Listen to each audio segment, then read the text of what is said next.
तो देखिए, जिन बच्चों को भी या बड़ों को खांसी, नज़ला, ज़ुकाम, दमा, छींक है, ये रहती है, उसमें उन लोगों में इम्यूनिटी की कमी होती है, यानी रोग प्रतिरोधक क्षमता कम होती है, ज़रूरत से कम होती है। उसको बढ़ाए बगैर हम उनका इलाज नहीं कर सकते। और यूनानी में इसका इलाज है, लेकिन 5-6 महीने भी इलाज करना पड़ सकता है। यूनानी में देखिए, लिसोड़ा आप लिख लीजिए, लिसोड़ा, उन्नाब, लिसोड़ा और उन्नाब, ऐसे 100-100 ग्राम ले लीजिए। और अलसी, लिसोड़ा, उन्नाब, अलसी, तीनों चीज़ों को 100-100 ग्राम लें, पाउडर बना लें।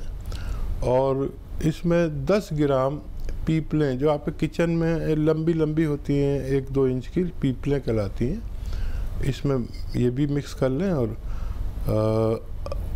1 चम्मच सुबह निहार मुँह, यानी खाली पेट गर्म पानी या चाय के साथ खिला दिया करिए ये पाउडर।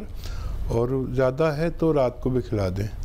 और इससे भी ज़्यादा ज़रूरी है कि आप उसको बाहर की चीज़ें, चिप्स, जो जितनी भी चीज़ें बाहर की मिलती हैं, बच्चे जिनको खाते हैं, उससे परहेज़ कराएं, उससे भी हमें बहुत नुकसान पहुंचता है।